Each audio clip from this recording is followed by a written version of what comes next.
পরিস্থিতি খুবই মানে কি বলে মানে ডিসিপ্লিনের মধ্যে আর নাই। আমাদের সবকিছু কেমন যেন হচ্ছে ডিসব্যালেন্স হয়ে গিয়েছে। তো এটা আসলে আমাদের মনে হয় যে সরকারি যারা কর্মচারী আছে, প্রশাসনিক লোকজন, সেখানেও প্রশাসনিক সংকট আছে।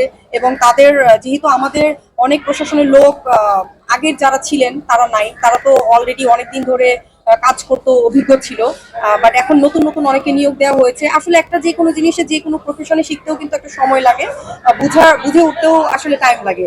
তো ওই জায়গা থেকে একটু প্রশাসনিক জায়গা থেকে আমি মনে করি যে দুর্বলতা আছে।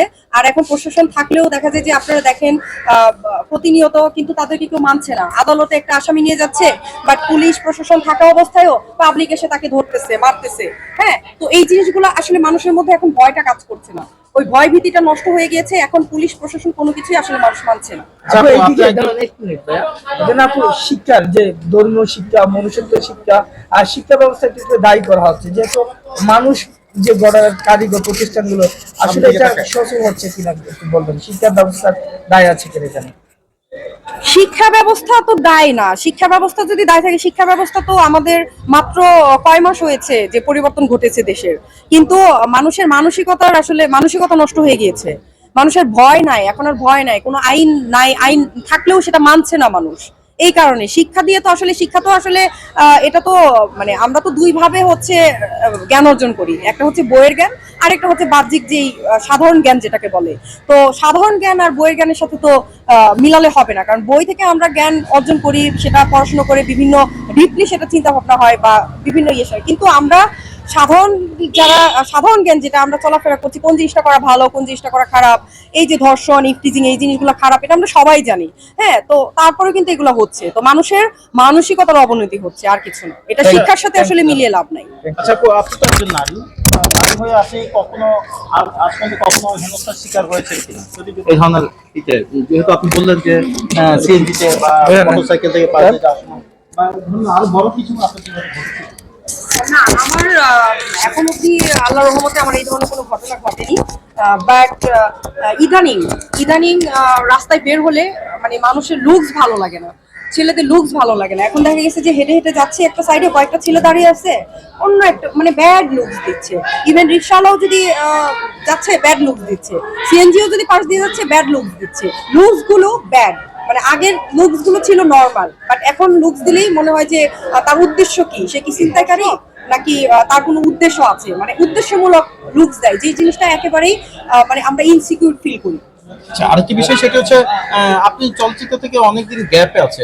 এই গ্যাপ থাকার পিছনে কি আপনি মনে করেন যে এই অশ্লীল ছবি বা যেসব আমাদের আগে যে অশ্লীল কিছু অভিনেতারা ছিল তাদের কারণে কি আপনি সরে গিয়েছেন?